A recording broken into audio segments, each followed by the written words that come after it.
নিৰক্ষৰতা যে এক সামাজিক ব্যাধি, এই কথাটো আমাৰ শিক্ষকে আমাক বুজাই দিয়াত আমি বুজি পাওঁ। নিৰক্ষৰতা দূৰীকৰণ অভিযানত আমি ছাত্ৰ-ছাত্ৰীসকলক অংশগ্ৰহণ কৰি পঢ়া-শুনাৰ লগতে অলপ সময় উলিয়াই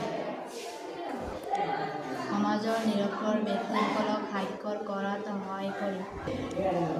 আমাৰ সমাজৰ সামাজিক ব্যাধিটোক দূৰ কৰিবলৈ আমি প্ৰতিজ্ঞাবদ্ধ হ'ম।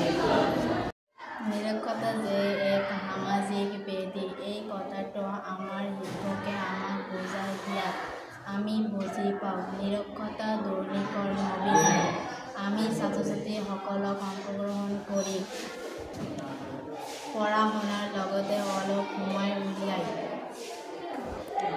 সমাজৰ নিৰক্ষৰ ব্যক্তিসকলক সাক্ষৰ কৰাত সহায় কৰিম। আমাৰ সমাজৰ সামাজিক ব্যাধিটোক দূৰ কৰিবলৈ আমি